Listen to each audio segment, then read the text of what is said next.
국무총리님, 우선 정부를 통하러 계시니까 윤석열 정부의 모토라고 할 수 있는 것이 자유라고 저는 생각합니다. 맞습니까?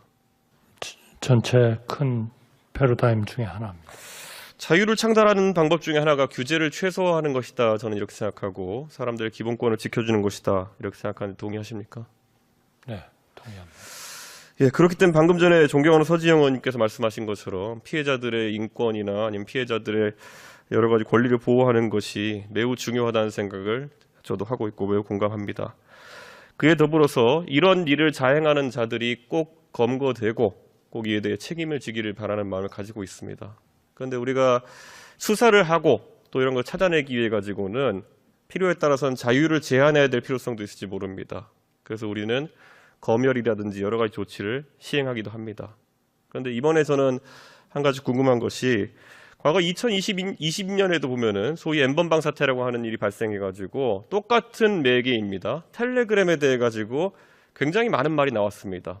그때도 보면은 정부에서 대책 세운다 해가지고 방심위도 똑같았습니다. 그때 방심위가 뭐 텔레그램 쪽에 접촉해 보겠다 뭐 이런 얘기하고 경찰은 엄벌하겠다고 뛰어다니고 그럼 법무부에서는 일벌백계 하겠다 그러고 이 엄청난 메시지들만 난무했지 실제로 검거된 방식은 방금 전에도 우리 서지영 의원님 언급하셨듯이 민간에서 추적단을 꾸려가지고 잡아낸다든지 아니면 피해자들이 자력구제에 나서는 그런 상황들밖에 없었는데 저는 이번에는 정부에서 다른 대책을 내놓을 수 있을까에 대해 가지고 좀 궁금합니다. 총리님 이번에 국무조정실 중심으로 이제 8월 30일부터 시작한다 하셨는데 다른 결과가 나올 수 있을까요?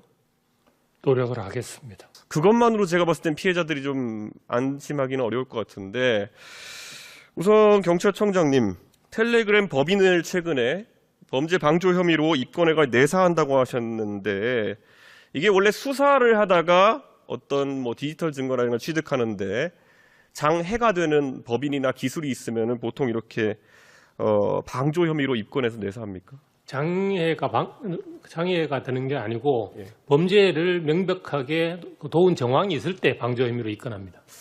그러면 이 텔레그램이라고 하는 곳은 하나의 매개체로서 이제 동작하는 것인데 범죄를 조장했다는 건 어떤 의미인가요? 그러면 방조했다. 텔레그램을 통해서 범죄가 이루어지고 있는 것을 명백히 인식하고 있음에도 불구하고 적절한 조치를 취하지 않았으면 방조 혐의가 있다고 인정할 수 있습니다. 그렇게 적용하면 매우 광범위하게 이걸 적용할 수 있을 것 같은데요. 만약에 대한민국에서 어떤 중요한 혐의를 받는 사람이 애플의 아이폰을 이용하고 있고 그리고 그 안에 아주 중요한 범죄에 대한 정보가 들어있고 그런데 애플은 현재 국내에 대관도 두지 않고 있고 그래서 수사에 협조하지 않아가지고 뭐 그냥 예를 들어서 비밀번호가 26자리쯤 되고 그래 못 풀었다. 그러면 애플은 방조한 겁니까?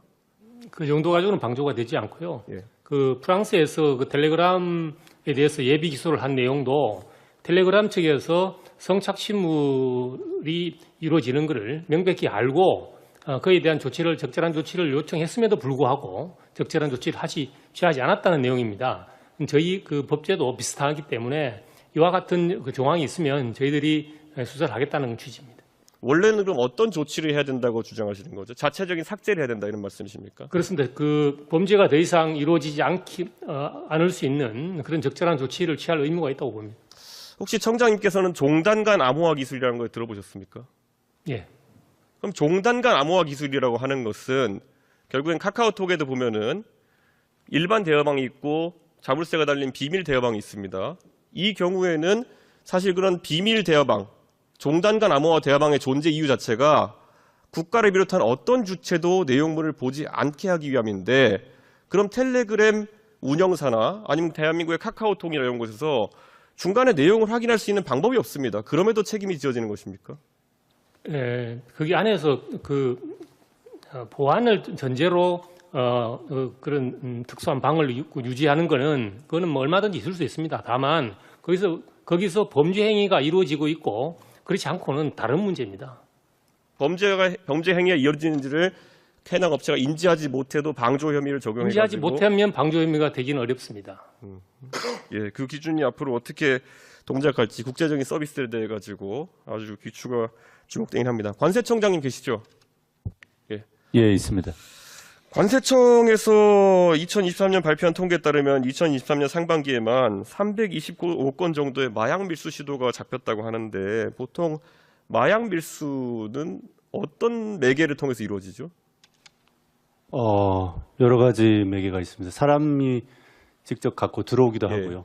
그다음에 우편물이나 이런 그럼 여행자들이 제가 제 통계를 보니까 여행자가 직접 들고 온 게 81건 정도 되고요. 그리고 네. 국제 우편으로 날아온 게 한 149건 정도 되고요. 그리고 특송 화물로 날아온 게 92건 정도 된다고 합니다.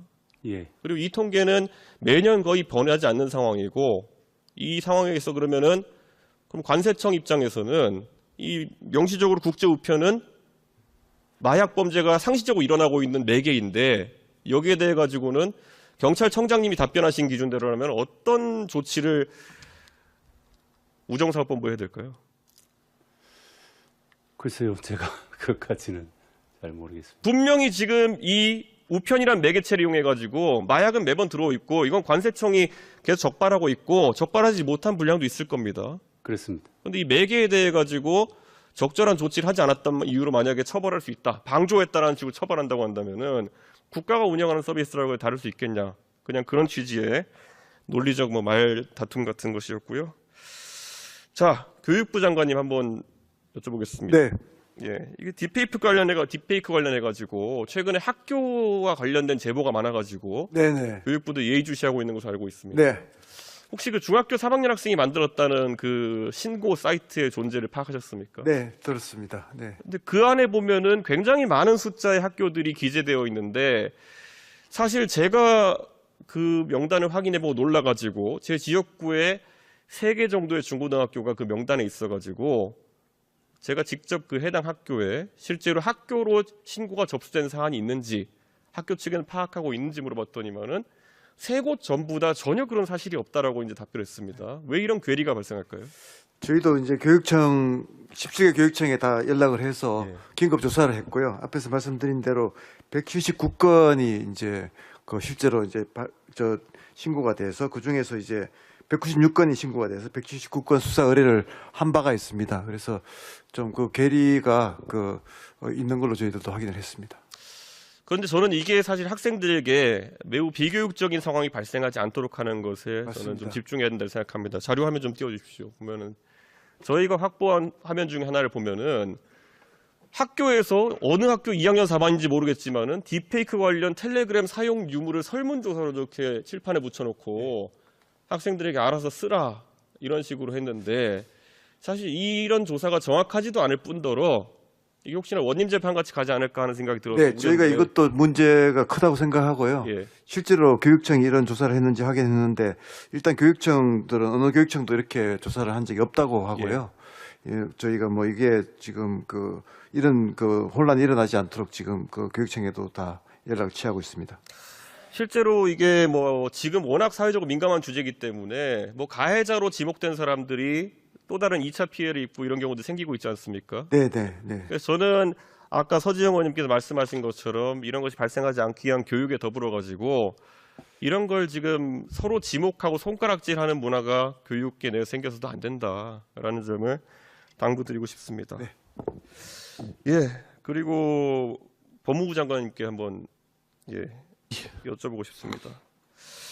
사실 이게 법적으로 어떤 판단을 하기 위해 가지고는 이게 매개가 어떻게 되고 기작이 어떻게 되느냐도 중요하지만 실제 내용이 무엇인지를 다루는 것이 더 중요하다고 생각합니다. 그래서 일례로 예를 들어서 텔레그램으로 예를 들어 성경 구절을 보내면은 그건 전혀 범죄가 아니지만은 예를 들어 비둘기 다리에 묶어가지고 성착취물을 날려 보내면 그거는 범죄거든요. 그러니까 이건 매개물과 전혀 관계없이 내용을 저희가 바라봐야 되는 사안이다. 전 이렇게 생각하는데 최근에 보면은 사실 텔레그램을 차단한 국가가 몇 개의 국가가 있습니다. 그 국가들은 종교적인 이유로 그렇게 하기도 하고요. 테러에 대한 정보 유통 때문에 그렇게 하기도 합니다. 그런데 이런 성착취물이나 이런 것들을 유포한다는 이유만으로 이런 매개를 처벌하거나 아니면 매개를 차단하는 것이 옳다고 생각하십니까? 위원님께서 말씀하신 바와 같이 이 부분을 방조나 등등으로 처벌하려면 더 많은 요건이 부과되어서 그 방조로 처벌할 수 있는 요건들이 구비되어야 가능할 건데 네. 그 제일 중요한 거는 인식하고 있느냐. 그 인식을 했을 때에 그 인식 이런 상황이니까 이걸 막아달라고 우리가 구체적으로 요청이나 요구를 하지 않으면 단순하게 뭐 그런 플랫폼을 이용해서 정보물이 떠돌아다닌다는 이유만으로 수사하기는 상당히 어려울 것이라고 생각합니다. 최근에는 텔레그램을 이용하는 사람들에 대해서 전부 다 범위가 있는 것처럼 이렇게 묘사하는 상황도 많이 생기고 있습니다. 그런데 익히 아시는 것처럼 텔레그램은 대한민국의 상당히 많은 정치인들과 그리고 심지어 대통령께서도 이용하시는 것으로 확인된 매체입니다. 혹시 법무부 장관께서도 대통령에게 텔레그램 메시지 받아보신 적 있으십니까?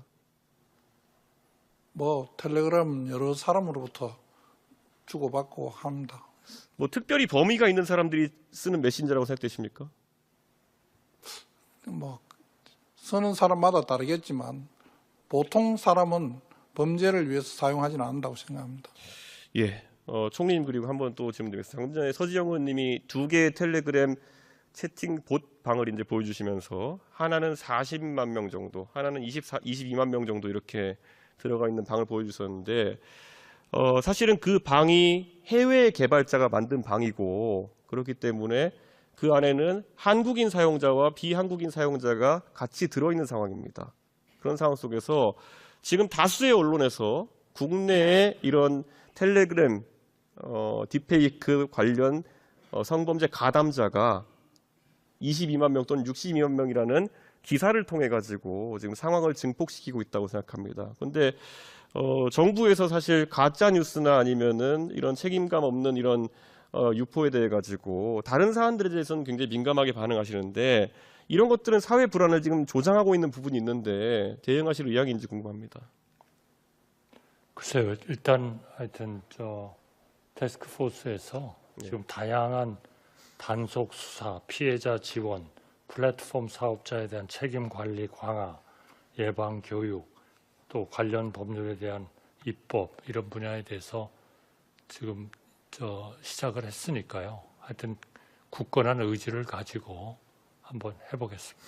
저는 그런데 총리님 그 방금 전에 말씀하신 대부분의 대처 방안을 당시 문재인 정부에서도 N번방 사태 때 말씀하셨는데 결국 문턱이 막혔던 공간이 바로 텔레그램의 수사 협조 또는 텔레그램과의 소통 관계 이런 것이었거든요. 그런데 이번에 더 나아질 것이란 예측을 하기 어렵기 때문에 계속 이제 질문드렸던 것이고 지난번에 2020년 사태 때 저희가 경험했던 것은 결국에는 텔레그램 못 잡으니까 무라도 썰어야겠지 그래가지고 카카오톡에 지금 검열 서버가 달려있는 상황입니다. 그렇기 때문에 오히려 국내 기업 같은 경우에는 역차별을 받는 상황이 발생한 것이거든요. 그래서 제가 과방인데 지난번에 이진숙 방통위원장 청문회 때 제가 국내 메신저 기업과 해외 메신저 기업에 대한 역차별 문제를 제가 거론한 바가 있는데 이게 정부에서 이 여론에 너무 밀려가지고 뭐라도 하자 그래가지고 그런 부분이 오히려 강화되게 된다면은 저는 국내 산업에도 큰 타격이 있지 않을까 이런 생각을 하고 있습니다. 법무부 장관님, 그러면 이런 지금까지 혹시 수사기관에서 해외 메신저나 아까 제가 언급했던 애플 같은 기관에 뭐 테러나 이런 위협이 아닌 경우에 수사 협조를 실제로 받아내는 경우가 있습니까, 더러? 쉽지는 않은 것으로 알고 있습니다. 그럼 이번에도 혹시 그러면 뭐 법무부가 뭐 더 간곡한 편지를 쓴다 뭐 이런 거 말고 어떤 새로운 방법이 있을까요? 제가 지금 당장 방법은 생각나지 않습니다만 예. 다양한 방법으로 저희들이 수사 협조를 요청하는 예. 형사사법 공조 같은 일을 하고 있는 것 같습니다. 그런데 응해주지 않는 경우가 꽤 많이 있는 것으로 알고 있습니다. 그럼 경찰청장님 다시 그러면 아까 이제 사실 이런 내사하고 이제 법인에 대해 가지고 조금씩 뭐 수사하겠다는 취지를 밝히셨는데 이게 지금 법무부 장관이 말씀으로는 진행하는 게 굉장히 어려울 것으로 보이는데 경찰 쪽에서는 또 뭐 새로운 방법이 있습니까? 실제로 외국 법인 중에서 유튜브에 베이스가 되는 구글이라든지 X에 베이스가 되는 트위터 이런 데는 다 협조가 잘 됩니다. 네. 예. 그런데 뭐 한국에 대관도 두고 있고 다 그러니까 그렇겠죠. 그렇습니다. 예. 그런데 텔레그램의 경우에만 그 협조가 안 되고 있고 이것은 뭐 우리나라만의 문제는 아니고 전 세계적으로 비슷한 상황입니다. 그래서 브라질 같은 경우는 법원의 판단으로 법원의 그 판결로 자국 내 사용을 금지하기까지 했는데도 그럼에도 불구하고 텔레그램은 계속해서 브라질 측이 협조를 안 하고 있는 그런 상황인데 그렇지만 우리가 범죄가 텔레그램 통해서 이루어지고 있고 텔레그램 쪽에서 그것을 인지하고 있고 우리가 국제 공조를 통해서 분명히 제재를 요청했음에도 불구하고 적절한 조치를 취하지 않으면 그거는 명백히 우리 국내법을 위반했다고 보고 해당 법률에 대한 방조 혐의를 적용할 생각입니다. 그리고 아까 청장님 탐지 소프트웨어를 경찰에서 지금 가지고 있다라고 이제 말씀하신 것 같은데, 그렇습니다. 예, 이것은 어떻게 적용해야 될까요? 예를 들어 텔레그램 서버 측에다 그걸 설치할 수 없는 상황이다. 그러면 이걸 뭐 경찰에서 여기에 파일을 업로드해 보십시오 이런 사이트를 운영할 것인지, 이게 왜냐하면 기술이 있다고 이제 말씀하시는 건 다행인데 이걸 현재 상황에서 이런 성착취물 제작을 막기 위해서 투입할 수 있는 방법론이 없어 보이거든요. 일단은 저희 수사를 하고 있는 예. 사안에 대해서는 이 소프트웨어를 조금 다 사용을 합니다. 그리고 필요한 경우에 저희 경찰을 방문해서 파일을 업로드하면 약 1, 2분 내로 그 페이크 여부를 확인해 줄 수 있습니다. 청장님, 근데 딥페이크는 사실 저도 이제 뭐 제가 윤석열 대통령 AI 영상도 만들어보고 했던 사람이라 가지고 웬만하면 딥페이크임은 판별이 그렇게 어렵지는 않습니다. 근데 그 상황에서 그런 소프트웨어가 실제로 누가 내왕해가지고 실제 파일을 넣어보고 할 정도의 그런 어떤 분이 있을진 모르겠지만은 저는 그런 부분은 오히려 정부 쪽에서 만약에 대안으로 나온다면 수사 단계에서야 유용하게 사용될 수 있는 도구겠지만은 지금 당장 불안감을 느끼고 있는 일반적인 그런 대중에게는 약간 괴가 다른 답처럼 느껴질 그런 가능성이 있어서 제가 약간 그 말씀을 드린 거고요. 뭐 하여튼 총님 긴 시간 이렇게 계속 질의를 드렸는데요. 뭐 이런 부분에 대해 가지고 문재인 정부 시절에 나왔던 것이 반복되지 않았으면 좋겠습니다.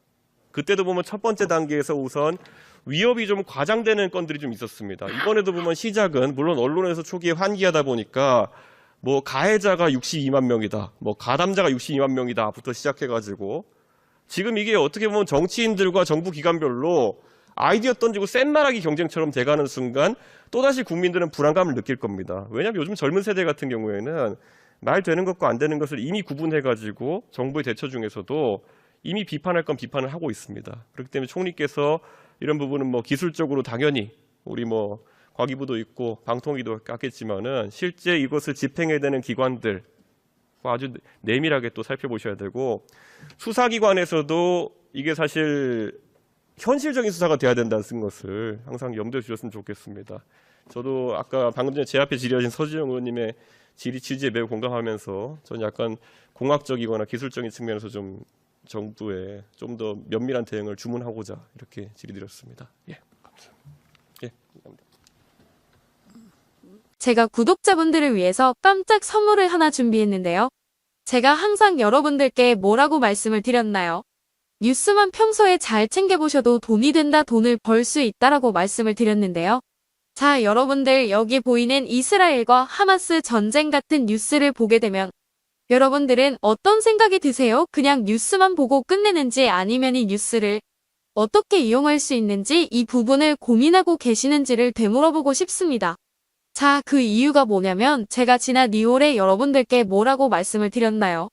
지금은 바이오에 관심을 가져야 한다, 뉴스만 보고 그냥 넘기지 마시고 투자 쪽으로 생각을 한번 해보셔야 한다라고 말씀을 드렸습니다. 그리고 나서 이런 썸네일들 뉴스를 통해서 많이 보셨을 텐데요. 윤석열 대통령이 바이오 헬스를 제2의 반도체 산업으로 육성하겠다고 계속해서 보도가 나오기 시작했고요.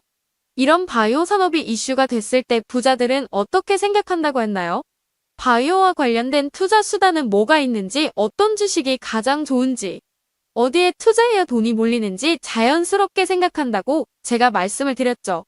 그 이유가 뭐냐면 부자들이 봤을 때는 이슈가 곧 돈으로 이어지고 그 이슈가 나에게 돈을 벌어준다는 경험적 확신이 있기 때문에 부자들은 항상 이런 사회적 이슈를 관심 있게 챙겨본다, 이렇게 제가 말씀을 드렸는데요.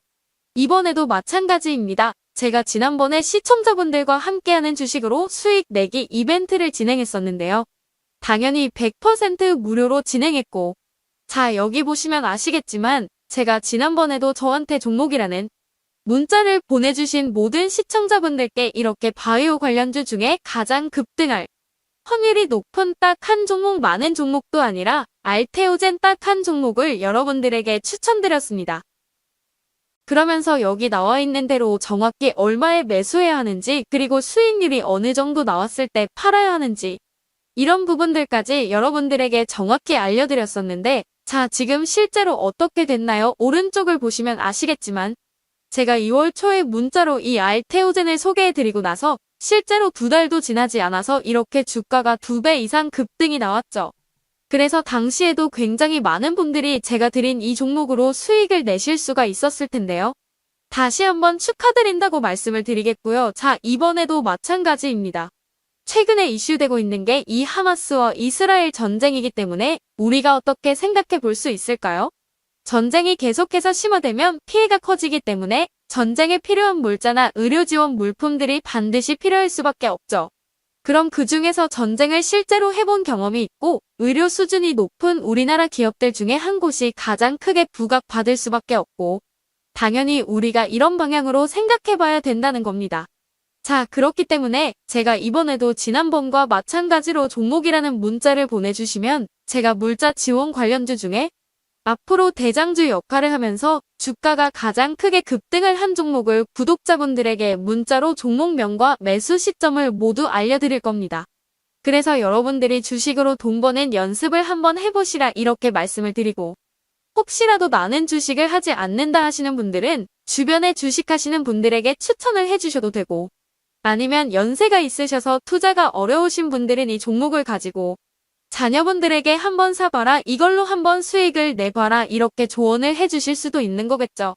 그래서 지금 이 영상을 보시는 시청자분들 중에 나도 이번 종목이 좀 궁금하다 하시는 분들은 누구나 상관없이, 그리고 어느 시간대나 상관없이 부담 없이 이렇게 상단에 제 전화번호 보이시죠? 제 개인 전화번호 010-7642-5153번호로 저에게 이런 식으로 지난번처럼 종목이라는 문자를 보내주시면 제가 이번에도 또 똑같이 무료 추천 급등주 문자를 보내드리겠습니다. 이해되시죠? 그래서 제 번호 010-7642-5153번호로 종목이라고 문자 보내주시면 여러분들께서 직접 이슈를 통해서 돈 버는 연습을 해보실 수가 있겠고요. 제가 돈을 받는 것도 아니고 투자를 대신해 드리는 것도 아니니까 부담 없이 신청해 주시면 되는 겁니다. 그리고 수익이 나면 저는 다른 것은 바라지 않습니다. 제 채널의 구독, 좋아요 한 번씩만 눌러주시라고 이렇게 다시 한번 말씀을 드리겠습니다.